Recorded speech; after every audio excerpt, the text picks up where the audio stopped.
अस्सलाम वालेकुम friends, welcome to my YouTube channel कोड छोड़ विद आजेब। तो कैसे हैं फ्रेंड्स। प्रीवियस लेक्चर के अंदर हमने आईडी और क्लास एट्रीब्यूट देख लिया था। तो आज हम लोग अपने लास्ट टॉपिक की तरफ आ गए हैं, डिव एलिमेंट के ऊपर। तो डिव एलिमेंट के ऊपर जाने से पहले मैं आपको बता दूं कि ये हमारा HTML का आखिरी लेक्चर होगा। इस पर हमने सारी HTML अपनी कवर कर ली है पिछले प्रीवियस लेक्चर्स के अंदर, और इस लेक्चर को मिला के हमारी तकरीबन 12-13 वीडियोज़ हैं। इसमें आप पूरी HTML सीख चुके हैं, बेसिक HTML। तो इससे नेक्स्ट ट्यूटोरियल के अंदर हम अपनी सीरीज का आगाज़ करेंगे। तो आइए चलते हैं वीडियो की तरफ। तो इस वीडियो लेक्चर के अंदर सबसे पहले मैं आपको बता दूं कि हम लोग डिव एलिमेंट पढ़ेंगे। उससे पहले मैं आपको बता दूं कि ब्लॉक एलिमेंट्स और इनलाइन एलिमेंट्स क्या होते हैं।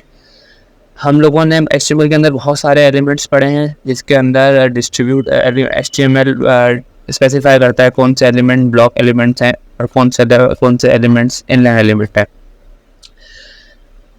जो एलिमेंट अपने आगे किसी और एलिमेंट को स्पेस ना दें वो ब्लॉक लेवल एलिमेंट है, और जो एलिमेंट अपने एलिमेंट्स के आगे किसी को स्पेस दे दे तो वो इनलाइन एलिमेंट है। तो किस तरीके से काम करते हैं, ब्लॉक लेवल एलिमेंट्स की क्या एग्जांपल होगी और इनलाइन एलिमेंट्स की क्या एग्जांपल होगी। आइए चलते हैं लेक्चर की तरफ और देखते हैं कोड के अंदर हम किस तरीके से इसको चेक करते हैं। जैसे कि ये मेरा एक फाइल है, div element.html की फाइल मैंने क्रिएट कर ली थी, और इसके अंदर मैं एक एलिमेंट बना लेता हूँ, मान लें H1, और एक H1 एलिमेंट है। मुझे नहीं पता ये ब्लॉक लेवल एलिमेंट है या इनलाइन, तो मैं इसको आइडेंटिफाई किस तरीके से करूँगा ब्लॉक लेवल एलिमेंट को और इनलाइन एलिमेंट को। दिस इज माय हेडिंग, ठीक है। इसी तरीके से मैं यहाँ पे एक एलिमेंट बना लेता हूँ, एंकर टैग, ठीक है। ये सारे एलिमेंट हम पढ़ चुके हैं, और इस एलिमेंट के अंदर हम कोई डाल देते हैं माय लिंक, ठीक है। अभी फिलहाल मैं लिंक पे बस कोई है नहीं, मैं डाल देता हूँ हैशटैग। सेव किया, इसको मैंने यहाँ पे आया ओपन इन ब्राउज़र किया, ठीक है। यहाँ पे मेरे पास आ गया एक एलिमेंट हेडिंग और दूसरा आ गया लिंक एलिमेंट। अच्छा, अब मैं इसके अंदर राइट क्लिक इंस्पेक्ट एलिमेंट करूँगा। अब देखें, आपने देखा कि हेडिंग या H1 एलिमेंट के बाद स्पेस मौजूद था, फिर भी उसने अपने एलिमेंट के बाद किसी एलिमेंट को आगे स्पेस जगह नहीं दी। तो यहाँ पे हमारी बात ये सच हुई कि H1 जो एलिमेंट है वो ब्लॉक लेवल एलिमेंट है। क्यों? क्योंकि इस एलिमेंट के बाद ये एलिमेंट यहाँ ख़त्म हो गया, पर इस एलिमेंट के बाद स्पेस था और इसने दूसरे नेक्स्ट एलिमेंट को आगे नहीं आने दिया। तो इसका मतलब है कि जो हेडिंग एलिमेंट है वो मेरा क्या है, ब्लॉक लेवल एलिमेंट है। मैं तो दूसरा तरीका आइडेंटिफाई करने का, इंस्पेक्ट एलिमेंट करें, और देखें जैसे ही मैं इस एलिमेंट को होवर करूँगा तो ब्लू लाइन मेरी पूरी एंड तक जा रही है, मेरी स्क्रीन तक। और इसी तरीके से अगर मैं अपने इंस्पेक्ट एलिमेंट करता हूँ, सिर्फ लिंक एलिमेंट को देखें, सिर्फ ओवर जहाँ तक टेक्स्ट लिखा है वहीं तक, तो ये हमारा इनलाइन एलिमेंट है। तो इनलाइन एलिमेंट के अंदर मैं अगर आपको एक और चीज़ दिखाऊँ, मैं एक एलिमेंट ले लेता हूँ, href या इसी की कॉपी बना लेता हूँ, तो क्या होगा। सही है, इसको सेव किया, माई लिंक टू कर दिया इसको, और चेक किया पेज को लोड करके, तो देखें यहाँ पे मेरा माई लिंक उसी आगे आया। क्यों? क्योंकि ये एक इनलाइन एलिमेंट है। इनलाइन एलिमेंट अगर स्पेस होता है तो क्या करता है, अपने नीचे वाले एलिमेंट को अपने आगे आने देता है, जबकि ब्लॉक लेवल एलिमेंट अपने एलिमेंट्स के आगे किसी एलिमेंट को स्पेस होने के बावजूद भी आगे नहीं आने देता है। ये हमारे ब्लॉक लेवल एलिमेंट और इनलाइन एलिमेंट का डिफरेंस है। अब HTML के अंदर मल्टीपल एलिमेंट्स हैं, तो उसमें आपको खुद आइडेंटिफाई करना है कि कौन सा एलिमेंट ब्लॉक है और कौन सा इनलाइन है। तो आइए चलते हैं, हमारा एक एलिमेंट है डिव, जिसके अंदर हमारी बात करेगी। डिव एलिमेंट हमारा एक ब्लॉक लेवल एलिमेंट है। डिव एलिमेंट क्या काम करता है, और डिव एलिमेंट हमारे पास हमारे वेबसाइट का जो स्ट्रक्चर है, वेबसाइट का जो बॉडी है, इसके अंदर सेक्शंस क्रिएट करता है। हेडर सेक्शन अलग बना दिया, लेफ्ट मेन्यू सेक्शन अलग बना दिया, इमेजेस का सेक्शन अलग कर दिया, तो ये सेक्शन बनाने का काम आता है। तो आइए चलते हैं, मैंने यहाँ पे एक डिव एलिमेंट ले लिया, सही है। और अब चेक करते हैं ब्राउज़र के ऊपर, मैंने डिव एलिमेंट बनाया, पर देखिए यहाँ पे सिर्फ रेंडर हो गया और यहाँ पे कुछ बना नहीं। क्यों? क्योंकि डिव एलिमेंट को हमें बताना पड़ेगा कि आपने वेब पेज के ऊपर कितना स्पेस लेना है, तो हमें यहाँ पे इस डिव की हाइट विड्थ सेट करनी पड़ेगी। तो मैं यहाँ पे डिव को क्या कर लेता हूँ, एक आईडी लगा लेता हूँ, और माई डिव नाम की इसको एक आईडी दे देता हूँ। कोई भी नाम की आईडी दे सकते हैं, मैं माई डिव दे देता हूँ, और इसको स्टाइल के एलिमेंट में टारगेट कर लेता हूँ, ठीक है। ये सारी चीज़ें हम लोगों ने अपनी देख ली हैं।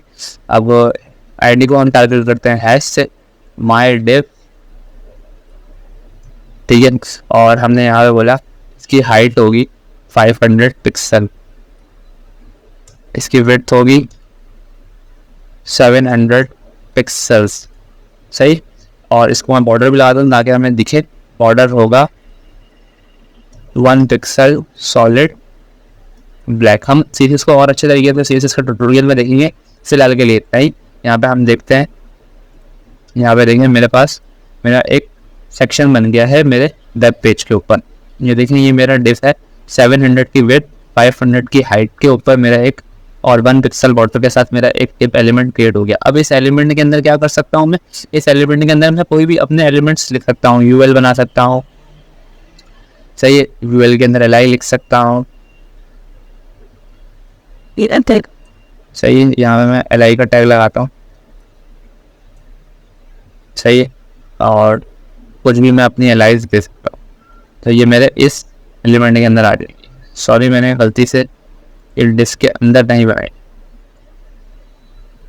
मैं इसको डिस्क के अंदर ले लेता हूँ, तो ये मेरे डिव एलिमेंट के अंदर आ जाएगी। देखें, तो डिफ एलिमेंट का मतलब होता है हमारे HTML के जितने भी एलिमेंट्स हैं उनको रैप कर लेना, सही है। मैं मल्टीपल एलिमेंट्स डाल सकता हूँ इसके अंदर, मैं अपना एंकर टैग भी डाल सकता हूँ कोई सा, ठीक है।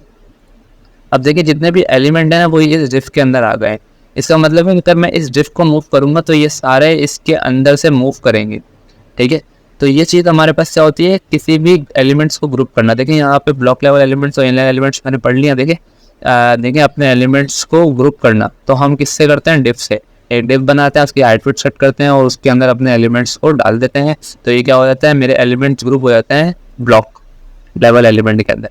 तो डिफ का मतलब होता है सेक्शन बनाना। तो हम लोग अपने सेक्शन के अंदर कोई भी एलिमेंट्स प्लेस कर सकते हैं। मैं डिफ के अंदर एक डिव और भी क्रिएट कर सकता था, मैं यहाँ पे एक डिव और क्रिएट कर लेता हूँ, ठीक है। इसको एक आईडी लगाता हूँ टेस्ट नाम की, ठीक है। और इस टेक्स्ट को मैं यहाँ बना लेता हूँ हैश टेस्ट, ठीक है। और यहाँ पे ये सारी प्रॉपर्टीज कॉल कर लेता हूँ और इसकी बोल देता हूँ 300।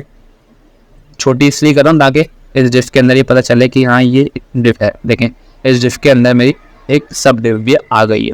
तो इसी तरीके से हमारे पास डिफ का कॉन्सेप्ट चल रहा है कि आप अपने डिफ को किस तरीके से बना सकते हैं, डिफ के अंदर किस तरीके से एलिमेंट को स्टोर कर सकते हैं। ये सारी चीज़ें हम लोगों ने देख ली। तो हम लोग यहाँ पे डिफ के बाहर भी एक डिफ और बना सकते हैं। ये डिफ देखिए ये अलग है और ये डिफ मेरी अब अलग बनेगी, ये मैं डिफ से आउट कर रहा हूँ, ठीक है। और मैं इसको आईडी देता हूँ हाई, ठीक है। और हाई एलिमेंट भी यहाँ से बना लेता हूँ, इसको हाई कर देता हूँ, ठीक है। लोड किया पेज, देखिए अब ये इस डिफ से आउट हुआ है क्योंकि मैंने इसको इस डिफ के अंदर नहीं बनाया। तो जब मैं डिफ के एलिमेंट बनाऊंगा और जिस तरह से प्लेसमेंट होगी उसी तरीके से मेरे पास चलेगी। मसला ज़रा ये आता है जब डिफ ये है हमारी ब्लॉक लेवल एलिमेंट, हालांकि देखें इसके बाद स्पेस था, इसको इसलिए आगे नहीं आने दिया क्योंकि डिफ हमारा क्या है, ब्लॉक लेवल एलिमेंट है। तो अब किस तरीके से हम इस एलिमेंट को आगे लेके आ सकते हैं, ये हम लोग अपनी आने CSS के ट्यूटोरियल में हम आने वाले ट्यूटोरियल्स में देखेंगे कि हम कैसे ब्लॉक लेवल एलिमेंट्स को इनलाइन एलिमेंट्स बना सकते हैं और इनलाइन एलिमेंट्स को ब्लॉक बना सकते हैं।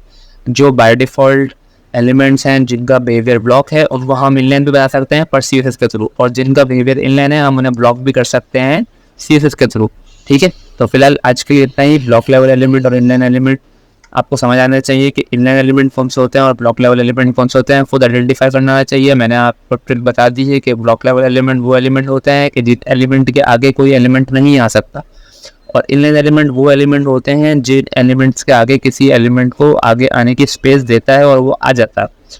तो यहीं तक हमारा ट्यूटोरियल था। अगर आपको ये वीडियो अच्छी लगी हो तो चैनल को सब्सक्राइब करें, लाइक करें, शेयर करें। शुक्रिया।